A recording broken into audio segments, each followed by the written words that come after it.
Hi hello friends, welcome back to our channel. So ఈ రోజున వచ్చేసి మన తెలంగాణలో ఉన్న మన రైతన్నల కోసం అయితే రైతు భరోసా సంబంధించిన తొలి విడతల డబ్బుల గురించి అయితే మనకైతే సీఎం గారు రేవంత్ రెడ్డి గారు గుడ్ న్యూస్ అయితే చెప్పడం అయితే జరిగిందండి. మొత్తానికి మన తెలంగాణలో ఉన్న రైతులకైతే ఎవరైతే సాగు చేస్తున్న భూమి అయితే ఉంటుందో వాళ్ళకే పెద్ద పండగ అనుకోవచ్చు. ఎందుకంటే రైతు భరోసా సంబంధించిన డబ్బులు అయితే విడుదల అవుతున్నాయి కాబట్టి ఈ రోజున ఎంతమందికి అయితే వస్తుంది, అలాగే ఏ ఎకరాలకైతే వచ్చే అవకాశం అయితే ఉంది, ఎన్ని జిల్లాలకైతే వస్తుంది, అన్ని విషయాలు వచ్చేసి మనమైతే ఈ రోజు వీడియోలో అయితే మాట్లాడుకుందాం అండి. ఎందుకంటే చాలామంది మన రైతన్నలు వచ్చేసి ఎన్నో రోజుల నుంచి యాసంగి పంటకు సంబంధించిన డబ్బుల గురించి ఎదురు చూస్తున్న వాళ్ళైతే ఉన్నారండి. వాళ్ళందరి కోసం మనకైతే రైతు భరోసా సంబంధించిన తొలి విడతల డబ్బుల గురించి వచ్చేసి మనమైతే ఈ రోజు వీడియోలో అయితే మాట్లాడుకుందాం. వీడియో మాత్రం ఎక్కడ స్కిప్ చేయొద్దు. కొత్తగా చూసే వాళ్ళైతే మన అను ఇన్ఫో యూట్యూబ్ ఛానల్కి అయితే సబ్స్క్రైబ్ చేసి పక్కన బెల్ ఐకాన్ని ఆన్లో పెట్టి ట్యాప్ అయితే చేసుకోండి.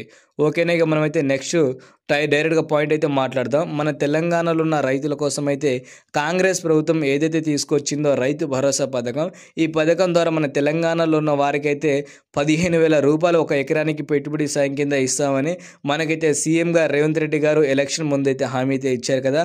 అదే హామీ ప్రకారంగా డబ్బులు విడుదల చేస్తారేమో అని ఇప్పటికే చాలామంది ఆశతో ఎదురు చూసే వారికైతే కేవలం 6,000 రూపాయలు మాత్రమే ఎకరానికి అయితే ఇస్తున్నట్టు జనవరి 26వ తారీఖున పథకం ప్రారంభించిన సీఎం గారు రేవంత్ రెడ్డి గారు అదే రోజున మనకైతే చెప్పడం అయితే జరిగిందండి.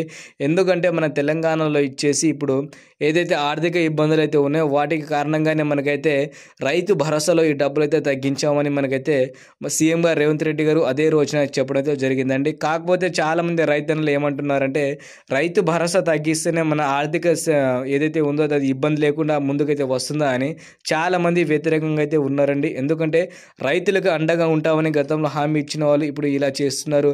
అది కూడా మనకైతే కొంతమంది రైతులకి డబ్బులు ఇచ్చి మరి కొంతమందికి ఇవ్వలేదని ఇప్పటికే చాలామంది బాధపడుతున్న వారికి అయితే ఈ రోజు నుంచి మళ్ళొక్కసారి రైతు భరోసా సంబంధించిన డబ్బులు అనేది విడుదల చేస్తున్నట్టు మనకైతే వ్యవసాయ శాఖ మంత్రిగా తుమ్మల నాగేశ్వరరావు గారు అలాగే సీఎం గారు రేవంత్ రెడ్డి గారు ఈ రోజు నుంచి అనౌన్స్మెంట్ అయితే ఇచ్చారండి. మొత్తానికి హామీ ఇచ్చిన విధంగానే మన తెలంగాణ ఉన్న వారికి అయితే ఈ డబ్బులు అనేది రావడం అయితే జరుగుతుంది. అది కూడా ఎవరైతే సాగు చేసిన భూమి ఉంటుందో వాళ్ళకి మాత్రమే కేవలం ఈ డబ్బులు ఎకరా నుంచి వచ్చేసి 10 ఎకరాల వరకు వచ్చే అవకాశం అయితే ఉందని మన వ్యవసాయ శాఖ మంత్రి గారు చెప్పడం జరిగింది. అలాగే కొత్త వాళ్ళకైతే వచ్చే నెల నుంచి వచ్చే అవకాశం అయితే ఉందని ఒక మాట అనేది మనకైతే వ్యవసాయ శాఖ మంత్రి గారు చెప్పారండి. సో మొత్తానికి ఎన్ని ఎకరాలకి ఈ రోజు అయితే వస్తుంది అనే విషయాలు వచ్చేసి మీరైతే వీడియో కింద కామెంట్ అయితే చెప్పండి. చాలా మందికి అయితే వచ్చిన తర్వాత చెప్తున్నారు కాబట్టి మీరు కూడా వీడియో కింద కామెంట్ అయితే చేసి మనకైతే చెప్పండి ఫ్రెండ్స్. ఓకేనా, సో ఇలాంటి ఇన్ఫర్మేషన్ కోసం మీరు మన అను ఇన్ఫో యూట్యూబ్ ఛానల్ అయితే సబ్స్క్రైబ్ చేసుకోండి.